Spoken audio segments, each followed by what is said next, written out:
I'm live. Nick G. This is my couch. What up?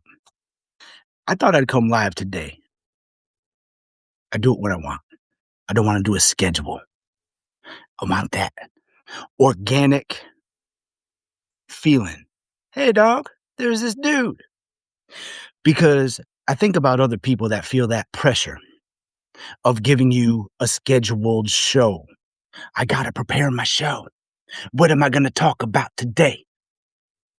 They're talking about forced conversation. They got to create content, got to make content, got to create a headline that's going to get buzz. And that's actually what inspired my live. Like I'm sitting there watching my news, but I'm not getting news. I'm getting Donald Trump said, Donald Trump did, these people are saying, and that's the media. That's our new independent journalism.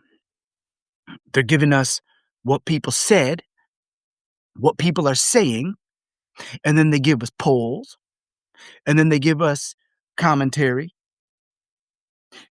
There are actual laws. I think that's why Katie Fang has such a big angle personally for me, because when she's talking, the things she says are always grounded in law. Ellie Mistal, grounded in law.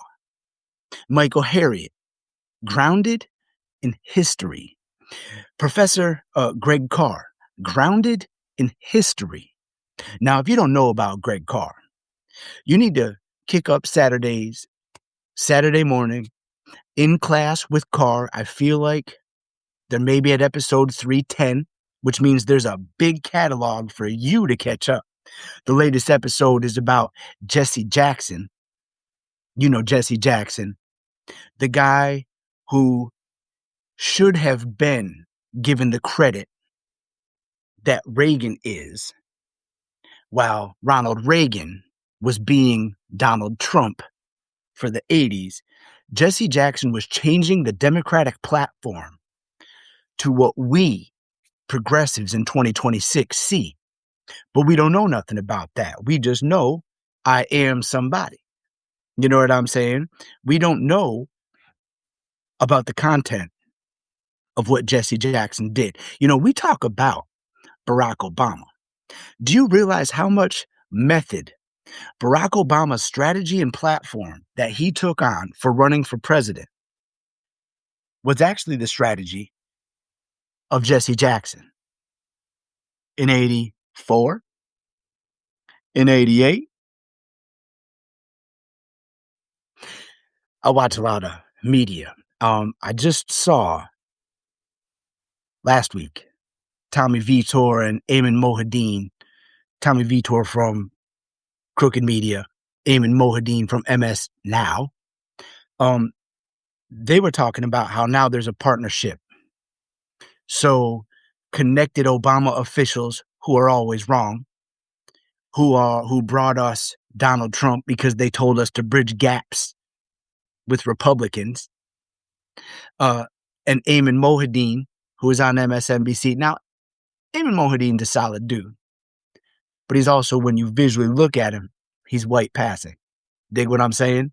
You don't see a person of color. You don't see a person of different faith.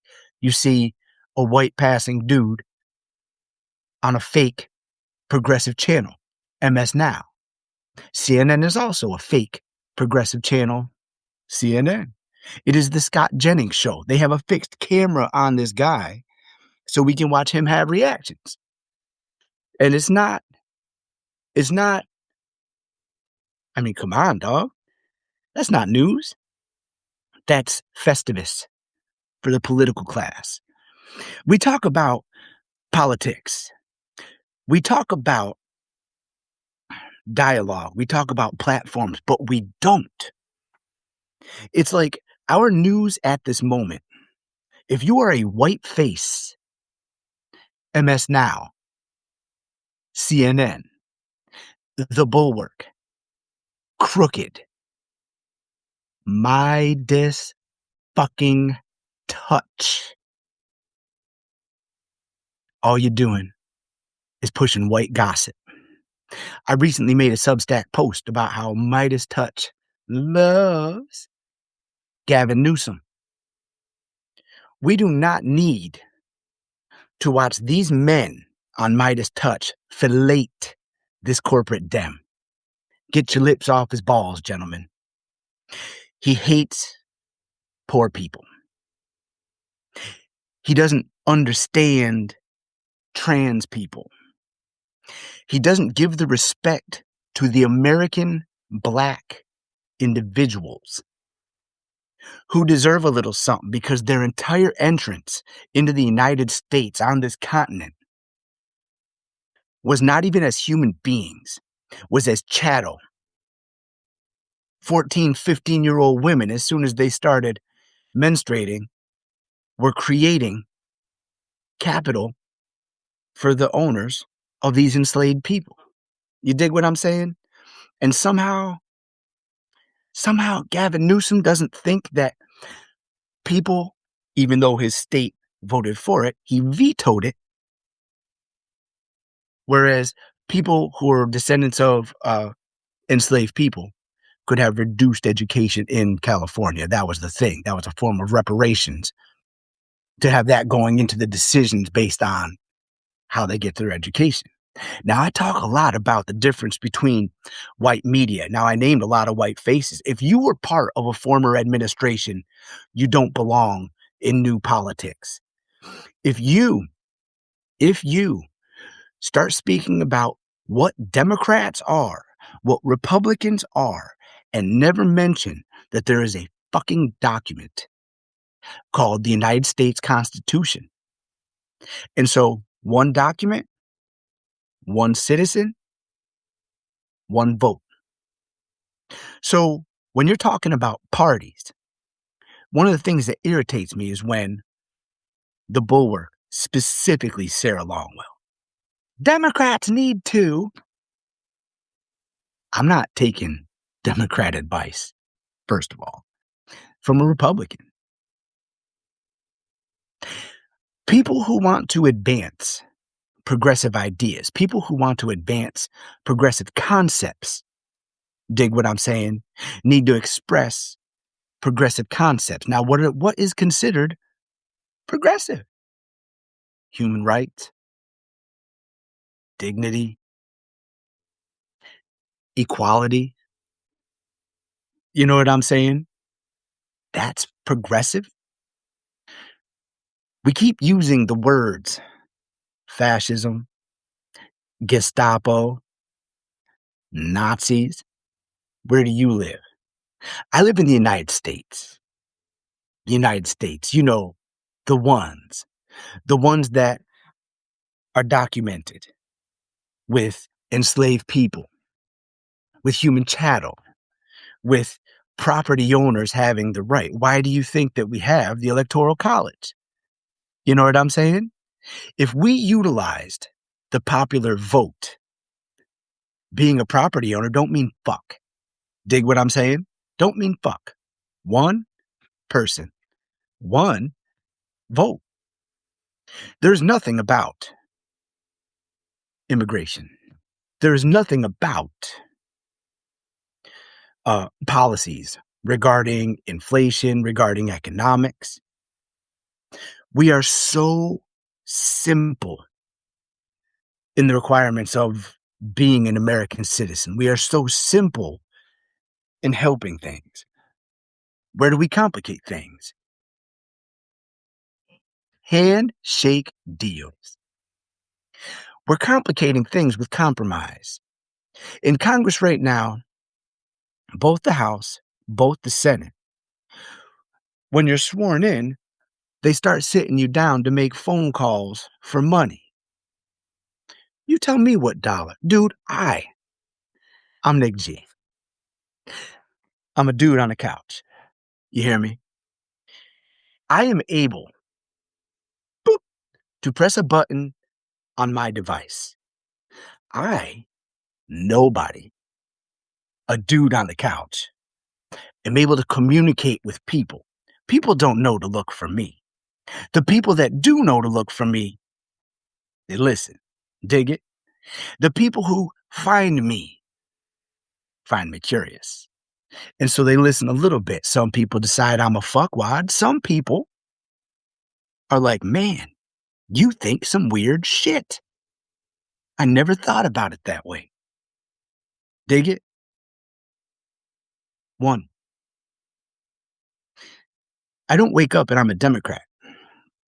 I don't wake up and I'm a Republican. I wake up, I'm a human being in a house, on a couch, who has flavors and tastes, who has fly style, Boston Scally. Boston Scally. Hey, I got like 10 of them. I have a brand of hat. I like their company. I like the quality. I have a bin right here of them. But that's me. I don't expect everybody running out getting Boston Scally. I don't watch sports. I just don't. I like wrestling. I like athleticism. I'll play a sport. Some people wear sports hats. You dig what I'm saying? Some people listen to music. Some people don't hear music at all. Some people like to watch TV. Some people don't like to watch TV. Some people like to eat pasta. Some people don't eat meat. Some people don't eat broccoli. How can we have Democrats and Republicans and these fucking people on TV constantly telling us what Democrats need to do, the Republicans need to estimate how many people are in a party? Estimate how many people are on my block? How many people are in the average house on my block? How many people are at Stewart's downstairs getting an egg witch with their Stewart's coffee? You dig what I'm saying? We're simplifying things in a conversational way, but I'm talking about white media. I'm talking about the Bulwark. I'm talking about Midas Touch. I'm talking about Allison Gill, who I am completely over. Completely over. But I'll get back to that. I'm talking about crooked media. I'm talking about MS Now. I'm talking about CNN. I'm talking about all these places with white faces who were in previous administrations who knew about the Epstein class, who knew about the goings on because they were getting money from the people that are paying the people covering shit up now. Why do we talk to them? Why do we listen to the John Favreaus and the Tim Millers who couldn't get a motherfucker elected no matter which campaign he was on? He was always a losing ticket. But let's give this fucking Republican his own space to give Democrats advice. Same thing with Sarah Longwell. Let's just keep polling, keep polling, keep polling. Here, read a script for the character that I'm asking you to be and give me your scripted opinion of who you think I'm trying to play. We just watched Wonder Man. Homeboy's going for auditions. You have 10 people playing the same character with their own spin. That's Bulwark polling. Longwell Group, I'm going to say it again. Wrestling shows show up in every fucking major city 3 times a week. 3. Do your polling there because they aren't there for you. They're there to be, to express their height, their e pluribus unum, and the crowd's in charge. That's where you dissect. You know? That's where you dissect an environment, a culture, the contents of the citizenry in it, not the elected officials. What are we learning from, groups that are trying to get people to run for office? Run for something. People don't run. They need anybody. You. Let's go. You dig what I'm saying? We aren't led by the best. We're led by the willing. And lots of times the people that are willing have their own things going on. Hey, let me dig on Allison Gill, because I don't want to make this a long thing. When James Tallarico went on the Stephen Colbert YouTube, everybody was talking about how it was an FCC win. We defeated them. For days, I made posts and commentary about how the operation was to put a biblical white man's name in everybody's mouth the day before election, early voting went in. So the next day, Allison Gill and Dana Goldberg, they made a video and they were, huzzah, Stephen Colbert, this is awesome. Simply, I just made a post, hey, you guys were duped. It had nothing to do with the FCC. It had everything to do with elevating a biblical white man over an educated Black woman. Allison Gill says I am completely wrong. I made a post about it on Substack. You can find it. It's called Beans, the Magical Fruit. And she told me I was wrong. She said the Republicans are too stupid to do shit like that. Mind you, if you've opened any framework of the Epstein class and dump, you realize that we've been getting duped by way of media, sleight of hand. You know what I'm saying? But the 5 names that she acknowledges in her public statement are stupid. There is a whole fucking network between Russia and Israel that is operating our United States government by the retard. Oh, I almost said it. And I use that in the way. I used to work at Quad Graphics. We used to make books in the bindery. There's a button that slows and deters your stuff. It's the retard button. It says it. And so that's what you do to slow your chains so you could fix your lugs and get your adjustments right. Now, with that being said, that's what we have in the White House right now. It has nothing to do with the document. We have these people that are pushing on the progress. They're putting weight on the wheel to give it resistance. And that's what we got. So, when Allison Gill is telling me that these people are too dumb to make these decisions, Israel's been doing it for years. Russia's been doing it for years. CBS isn't government affiliated. It's Israel related. You dig what I'm saying? Donald Trump isn't in charge. Stephen Miller is Chickamauga. You dig what I'm saying if you know Ambrose Bierce. Stephen Miller is Chickamauga, where he's standing in front of and acting like he's the one doing these things, where they're just letting this maniacal dude do whatever because there's no one telling him no. Because they're doing other things. So back to Allison Gill. Allison Gill said that I was being a misogynist for challenging her, for telling Dana Goldberg and Allison Gill, 2 human beings, that they have the wrong perspective. It isn't about the FCC. It's about elevating a white, biblical man. But I'm a misogynist. I didn't address gender. I didn't address anything. I said they put a biblical white man over an educated Black woman in the headlines the day before early voting. I responded back and I told her, listen, I listen to a lot of Black media. In Black media, they talk about Sankofa. They talk about history.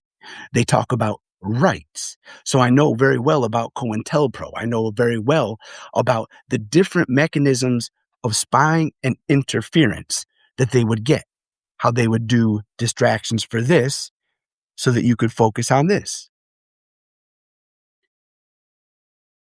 Allison Gill responded to me, and I only got to read it because I read it, my page crashed, reload, and it wouldn't go back. Allison Gill blocked me. So after I said, listen, Black people are seeing this, Black people are saying this, this is what educated Black media journalism is giving to dedicated Black ears as listeners. She says, I am a white woman. I am not Black. You are still a misogynist. And I read it. I didn't get to screenshot it. I can't go back and find it. But I had never been more grossed out by somebody who I looked up to.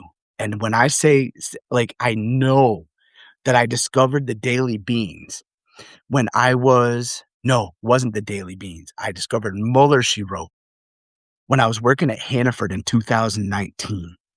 So I've been like a 7-year fan of Allison Gill. And even recently as last week, I said, I hope I never meet her because I don't want to find out she's shitty. I don't want her to find out I'm shitty. I like our relationship now where on socials, we comment little bits here or there, not bots. But I mean, I got 4,000 friends. Yes. Oh, Allison, yeah, I'm going to talk about that. Specifically, that is the misogyny. But it's not my misogyny. I'm pointing out the fact that they put a white man over. Her point in saying that I was being misogynist was saying that 2 women couldn't identify misogyny. That was her point. She was saying that I was accusing 2 women of not seeing misogyny. I didn't. That wasn't where I was going. I said the same thing to James Tallarico. I said the same thing to everybody in Midas. Every time there was a video clip about celebrating the FCC, Stephen Colbert, my post was, you missed the mark. They were elevating a Bible white guy. They were elevating a Bible white guy. They were elevating a Bible white guy over the woman, as she said yesterday, who just has to walk across the hall. This dude has never been to Washington. You know what I'm saying? It's just, he's a state guy. How's he going to deal with Washington? He's got to learn the ropes. But anyway, that's my thing on Allison Gill. I'm grossed out.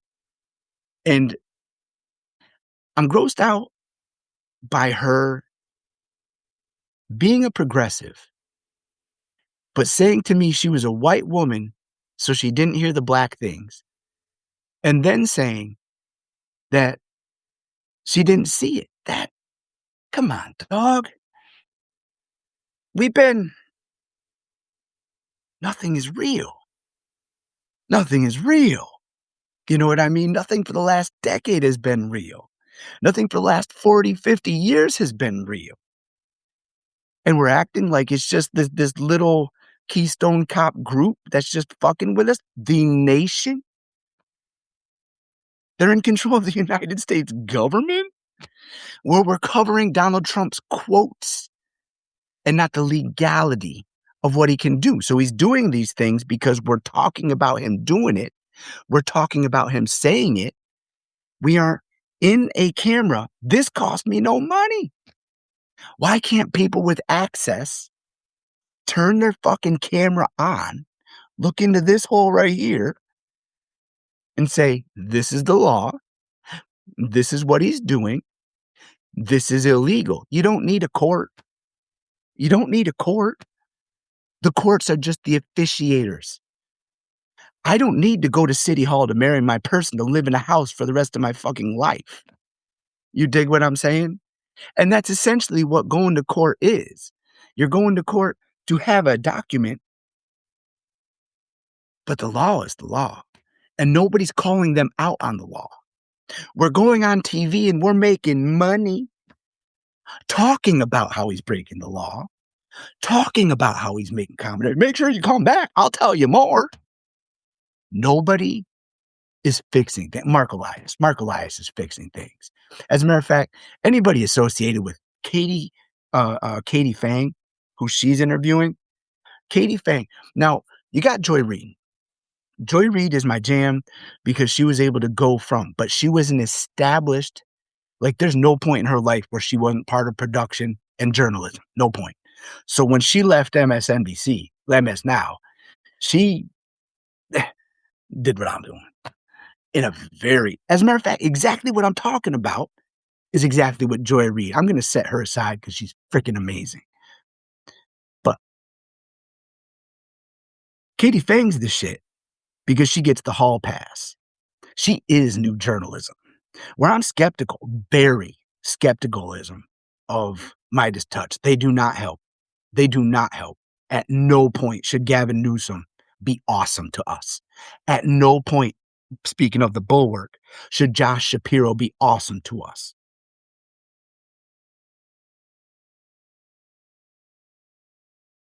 Yeah, I have no doubt, Nikki. I have no doubt that he's a draw. But if you look at the last decade, evangelicals have ruined America. I don't mean people of faith. I don't mean people of practice. I'll talk Jesus, Job, and the prodigal son all day. Jesus, Job, and the prodigal son. Yeah, no doubt. But Jasmine Crockett is going to be talking about American civil rights for American people, whereas James Tallarico is going to start reading scripture and feeding it in with America stuff. I don't want to hear the Bible. I do not want to hear the Bible. I want to hear the Constitution. I want to hear the amendments. That's it. That's what I want to hear. I want a civil rights lawyer, Jasmine Crockett, over a Bible thumper, James Tallarico. For America, not for church. You are your church. You are your faith. What James Tallarico talks about as a born again is repetition. It's not comprehension. It's repetition.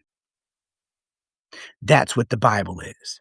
The U.S. Constitution should be memorized. I get big dick around motherfuckers. People that could bloody my face with a punch. Why are you not afraid to get hit?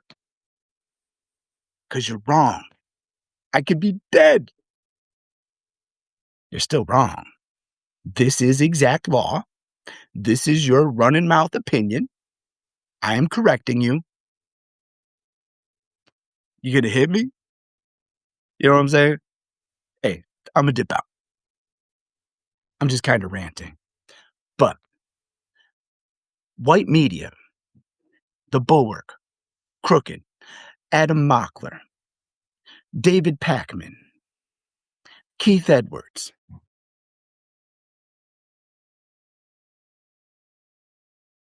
Nikki, I'm telling you straight up.